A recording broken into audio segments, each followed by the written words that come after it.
And welcome back. We're back to yet again more secondary hull stuff. You're going to kind of find a common theme here going forward, but for now, I was just about to start setting up lighting in here, and one of the things I wanted to talk about was the spotlights. So, on the Enterprise, there are spotlights that light up the pylons and the neck and a few other odds and ends so that you can see the ship in deep space. That was something that they thought of back in 78, 79 that I thought was a great idea. Well, on the model kit, they realized these spotlights with little plastic inserts that go here and here, that go up the pylons. So what you wind up having to do is drill these out so that such that they're at an angle, and you've got to aim them so that they actually shine on the pylons.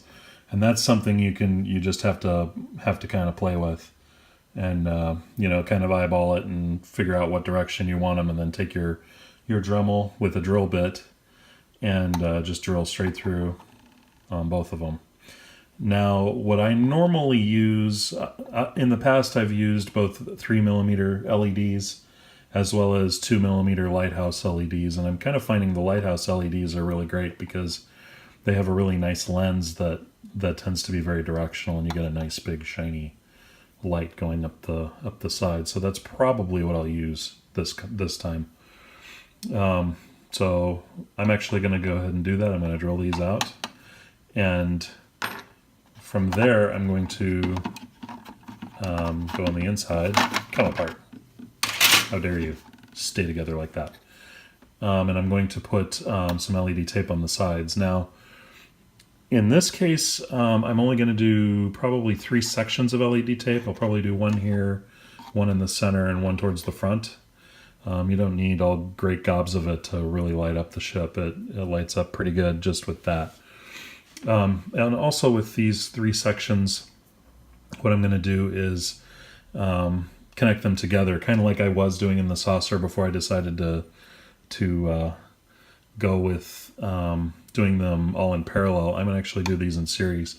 Now, LED tape is designed so that if you lose one LED, you won't lose all of them. The real danger comes if one of them comes disconnected, but sometimes I like to keep them in series because you start to get lots and lots of wire in these very small spaces, and I try to keep that to a minimum. So you can do it however way you want, and if you want to put 3 or put a whole row or whatever you want to do, whatever you think works best for you. But in this case, I'm just going to do a section here, and a section here, and kind of combine them all together.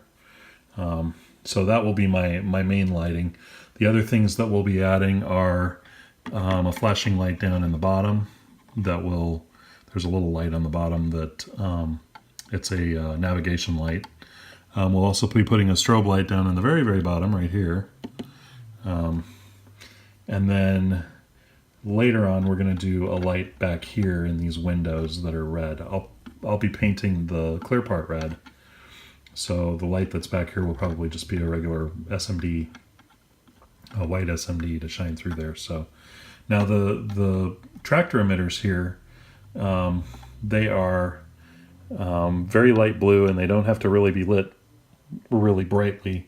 So I'm going to see if the LED tape is enough. Now, when I first built my first one, this was, I guess I finished it 4 or 5 years ago now. But back then we didn't use LED tape. We just used 3mm LEDs for everything, and they were actually bright enough to light these up at the time before they started to burn out. So I think LED tape in here will be more than enough to light up the tractor emitters. So those won't be a problem. And then once all that's done, that's pretty much all the lighting in here. I will be, again, light blocking this piece here. And then there is a navigation light right here, the 2 spotlights, and then a row of LED tape on the back side to light up your shuttle base. So I'll probably do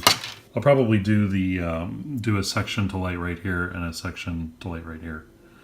Not just do a big old row along here, but just a couple of sections, because you can get a lot of light doing that.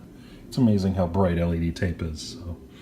And then after that, there should be plenty of lighting to light up the arboretum and everything else. It should really be coming along then. So, and then the plan is once we're done with that, we'll also hog out the pylons to allow wiring to go up, and we'll start gluing the pylons in and get the wiring set up for that, so that we're all ready to button this up when we get there. So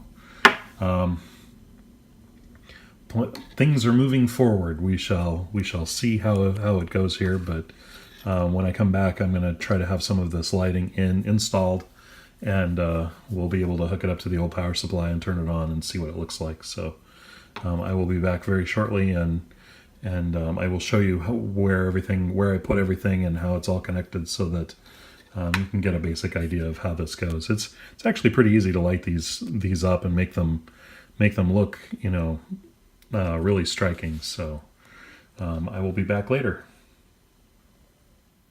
Ooh, pretty lights. Hey, look at that. We've already got lighting in here. And actually all I've done is those 3 sections of LED tape. So I'm going to do the same thing on the other side. But yeah, just soldered them on and soldered them together and stuck them in there. So what I'll be doing is putting a little bit of hot glue over the connections to make sure they don't pop off, and a little bit of hot glue over the LED tape so it doesn't pop off. Because even though they've got adhesive on the back of them, they don't hold forever. So it's always best just to tack them down a little bit more. But yeah, it's amazing how bright those are, because I mean, if you didn't have the shuttle bay in there, that would be enough. But you got to do a little bit more than that, because the shuttle bay will block part of it. So, but yeah, we're on our way, so more soon. Okay, here we've got it mocked up a little bit, and I stuck the shuttle bay in here to kind of point out that the gap is gone. So that's actually a very effective way to get rid of this gap, so you don't require any work at all to get rid of it. No putty, no nothing. You just scooch it back in there and glue it down. So anybody who wants to try that, basically you put the shuttle together, or the secondary hull together, and then you cut out this mount. I did keep the mount though, to glue in later, so that I can beef up the front end so that it doesn't wobble. But yeah, by doing that, we can eliminate this gap completely. So it's a very, very slick way of doing that. So again, you don't have to do it that way. You can put it together the other way, whatever you want to do. But that's one way that I've learned to get rid of it. That's actually a Boyd trick. He's the one who did this the first time. So, or at least the first time I saw. Somebody else did it first. Sorry. But he's the one who did it the first time I saw it. So, so yeah, very effective way to get rid of it. So I've gotten LEDs on both sides of the shuttle base, so that's basically how it's going to look lit. The windows are going to look lit in here, and it looks very even and very good. So next up, we're going to put in all the little lights, like the spotlights and the flashers underneath and stuff like that. And we're going to get it ready to wire up the pylons here. So right now the top is out. I light blocked it, so it'll be ready to put the LED tape on, and I'll glue the pylons on after that, right after we hog them out, of course, so that we can fit wiring up. Yeah, because there's no space for that. So this kit was sort of designed to light, but not. So you got to kind of, make it work. But we can make it work, no problem. So be back in a bit. Okay, everyone.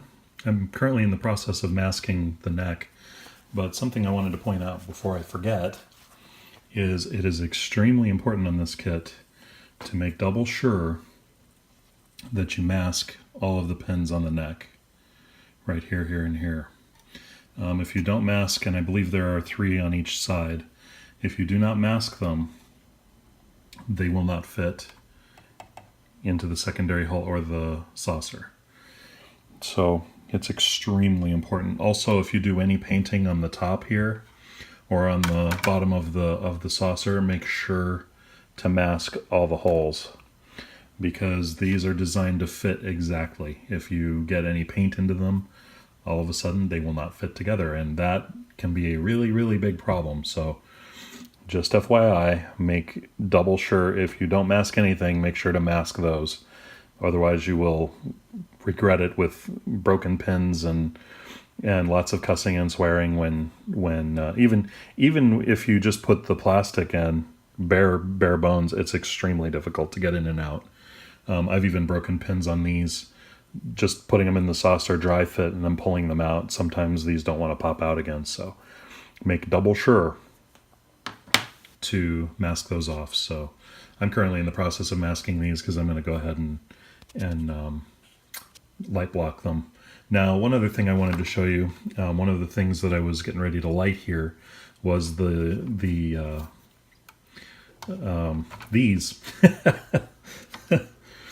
the spotlights on the back for the pylons. Now, on the back side, I tend to use 3mm domed LEDs. They fit a little bit easier in there. But for the other sides, for down back in there, these you have to actually drill out. So I used my Dremel and drilled these out a little bit. And for those, I use a 2mm lighthouse, which look like these. These have a really nice focused lens, so you can really get a nice spotlight shining up on there. So those are the ones that I use for that. I also tend to use these lighthouses for all the strobes and navigation lights and stuff. They work really great for that. You can drill out, like for instance this one here, what I'll do is I'll drill that out to fit, leaving a little bit of the ring of plastic there, and then I'll mount this on there completely flush with it so that it's flush with the top there, and that tends to look pretty good. Hopefully I'll be able to fit it in there. Last time I used a 3mm and it stuck out and looked funny, and I'm not doing that again. I've been using these 2mm quite a bit and they seem to work really good. So if for some reason this one doesn't fit in there, I'll use an SMD for it. But I've had pretty good luck fitting these in there. So hopefully that will be coming very soon here. I'm going to try to get all these in before the video is finished for this time, so that you can see how it's coming along with all the lighting. So if not, we'll have it in the next episode. But for now, I'm going to get this masked off and light blocked so I can go ahead and get it all lit up and ready to roll. So also, I've been trying to figure out one more thing. I've been trying to figure out what to do about the photon launcher. In my original one, I had them lit red all the time, even though they're not normally lit unless they're firing torpedoes. So in this one, because I'm doing a simple one, I've thought about both leaving them red or just leaving them off. So I'm not sure which way to go. If you guys have an opinion, you can leave a message down in the comments and let me know what you think. But I'm kind of leaning towards lighting them up red. But if you guys think that would look stupid, let me know, and I'll go to just have painted gunmetal and stick it in there. So, but for now, I'll be back in a few, and we'll have this all light blocked, and I'll get some more lights in here, and maybe we can make this thing look a little more cool before we end it. So, I'll be back. And here we are. We'll wrap up this video with a shot of it all lit up. Look at that. We have windows and we have the top spotlights in, and the shuttle bay is lit. So I think we're coming right along. So I hope you guys have enjoyed this this edition, and I hope you've learned some tips and tricks and things to make this thing a little easier. We'll start the next one. I'm going to get on the deflector dish and the neck, and we'll see if we can't make this secondary hull look like something. So thanks everyone very much for watching, and I will see you all next time.